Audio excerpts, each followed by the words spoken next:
Hello, everybody, and I hope you're having a blessed day. And this is Cactus Paddles, and those little sticky things that are sticking out is what you want to take off of this.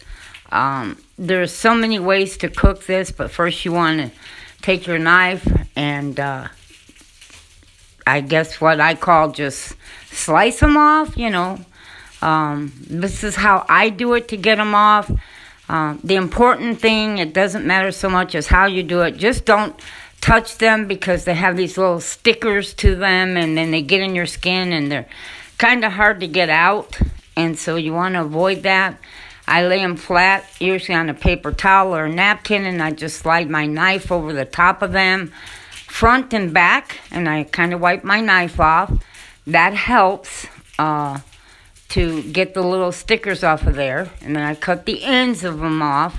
I still have scars on my hands from where the dogs jumped on me. My dog did.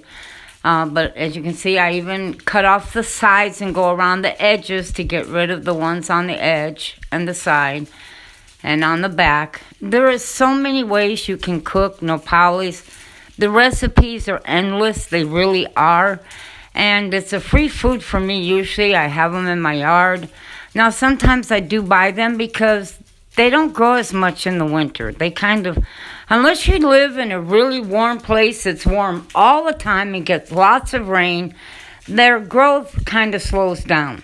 And so you don't really get any new ones during the winter. Now, you will in the summer. All summer long you will. But winter comes, their growth slows down. You don't get any new ones. I will say my favorite dish that I ever tasted with nopales was done like a shrimp cocktail, except they didn't use the shrimp, they used the nopales. It was not boiled, it wasn't cooked. They made up their cocktail, took just a bunch of chopped up nopales and threw it into the cocktail. And I'm telling you, that stuff was absolutely delicious, and I mean delicious. And it's absolutely my favorite way to eat it. It's just, you think you're eating shrimp cocktail. I mean, it's just so good. And I'm going to keep working on these and getting this off. And I would like to talk to you at the same time about food, different foods, different cultures. I've always been fascinated by different cultures and food.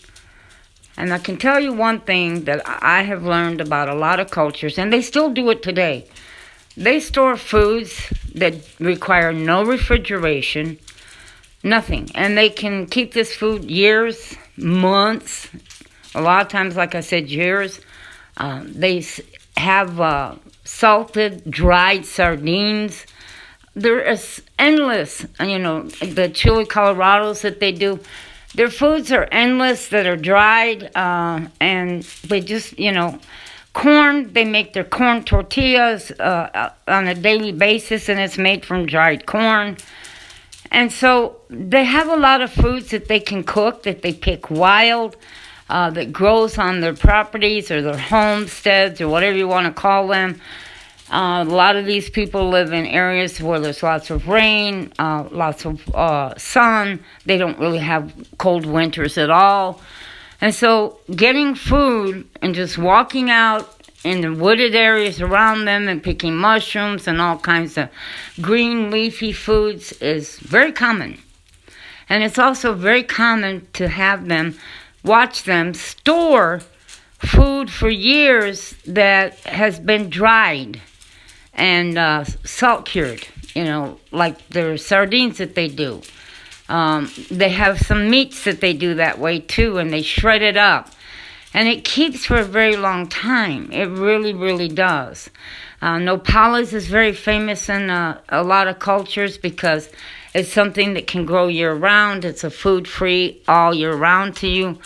Now, you can't take a nopal or a cactus paddle you get from the grocery store and plant it. The bottoms of those have been treated so that they will not root.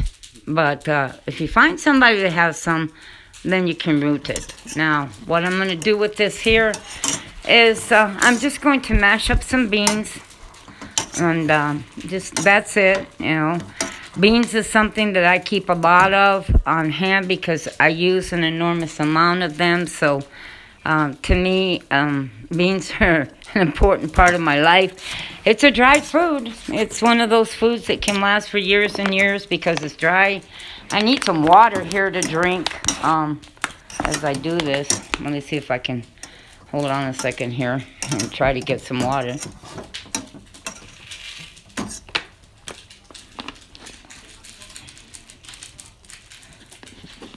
Yeah, okay. Smash my beans with one hand so I drink water with the other.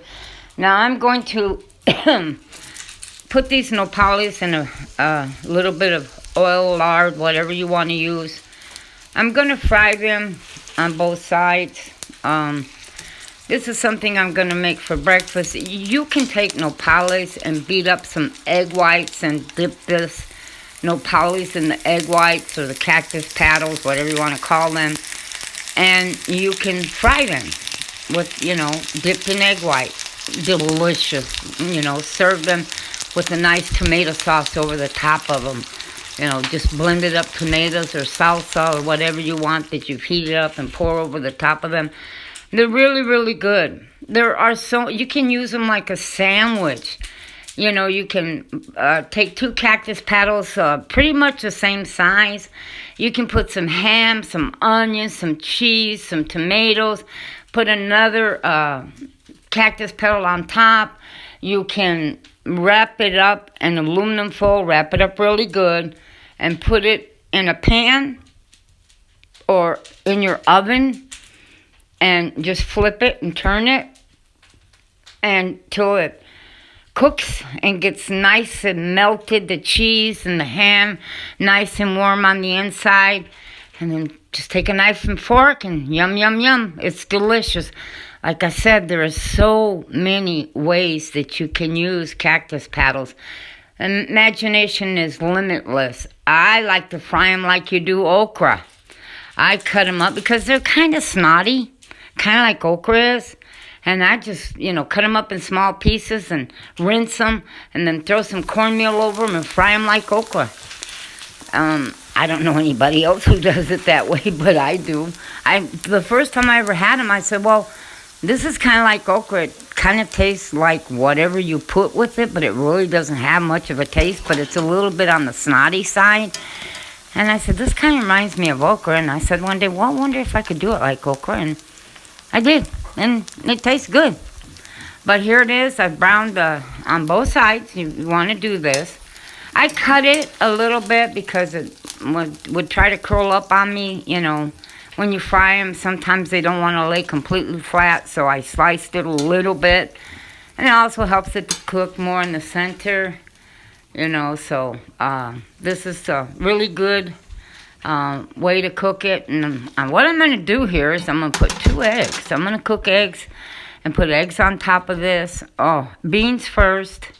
Yeah, you see them eggs there? Oh, man. It just tastes really, really good. I like it this way. I find it to be simple and easy.